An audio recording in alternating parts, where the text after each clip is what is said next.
કોંગ્રેસના દિગ્ગજ નેતા મહોરમ અહેમદ પટેલના પુત્ર ફૈઝલ પટેલે કોંગ્રેસ પક્ષની જાહેરાત કરતી પોસ્ટે જિલ્લામાં ચર્ચા જગાવી દીધી છે.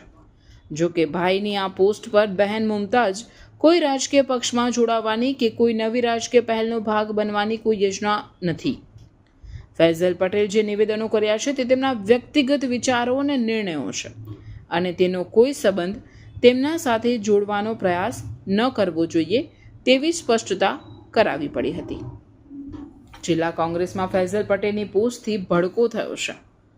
દિવ્યાંગતા નેતાના પુત્ર અને પુત્રીના મતભેદને લઈ ક્યાં રહેવું તે મૂંઝવણમાં જિલ્લા કોંગ્રેસી અગ્રણીઓ મુકાઈ ગયા છે. કોંગ્રેસના દિગ્ગજ નેતા મહોરમ અહેમદ પટેલના પુત્ર ફૈઝલ પટેલ એક રાજકીય ક્ષેત્રે ભારે ખળભળાટ મચી જવા પામ્યો છે. ફૈઝલ પટેલે કોંગ્રેસના વિભાજનની વાત કરી છે તો તેની સામે અહેમદ પટેલના પુત્રી મુમતાઝ પટેલની પ્રતિક્રિયા પણ બહાર આવે છે. દિવંગત કોંગ્રેસ નેતા અહેમદ પટેલના પુત્ર ફૈઝલ પટેલ સોશિયલ મીડિયા પર એક એવી પોસ્ટ મૂકી છે કે જેના કારણે કોંગ્રેસ વર્તુળોમાં ચર્ચાનું મોજું ફરી વળ્યું છે. ફૈઝલે પોતાની પોસ્ટમાં જણાવ્યું છે કે તેઓ કોંગ્રેસ પાર્ટીમાંથી અલગ થઈને કોંગ્રેસ એપી નામની નવી રાજકીય પાર્ટી અંગે વિચાર કરી રહ્યા છે.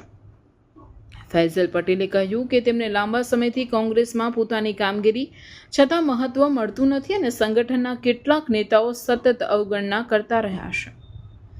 આવી પરિસ્થિતિ વચ્ચે તેઓ પોતાનો સ્વતંત્ર રાજ્ય માર્ગ બનાવવા ઈચ્છે છે.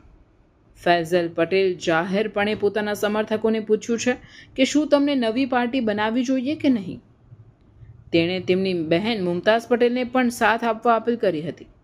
અહેમદ પટેલના પુત્ર ફૈઝલ અહેમદ પટેલે તાજેતરના રાજકીય નિવેદન બાદ પરિવારની અંદરથી જ નવી પ્રતિક્રિયા સામે આવી છે. તેમની બહેન મુમતાઝ પટેલ સોશિયલ મીડિયા પર ટ્વીટ કરીને પોતાની રાજકીય સ્થિતિ અંગે સ્પષ્ટતા કરી છે. મુમતાઝ પટેલે જણાવ્યું કે તેમની કોઈ રાજકીય પક્ષમાં જોડાવાની કે કોઈ નવી રાજકીય પહેલનો ભાગ બનવાની કોઈ યોજના નથી. સાથે જ તેમણે ભારપૂર્વક કહ્યું કે તેના ભાઈ ફૈઝલ પટેલ જે નિવેદનો કર્યા છે તે તેમના વ્યક્તિગત વિચારો અને નિર્ણયો છે અને તેનો કોઈ સંબંધ તેમના સાથે જોડવાનો પ્રયાસ ન કરવો જોઈએ.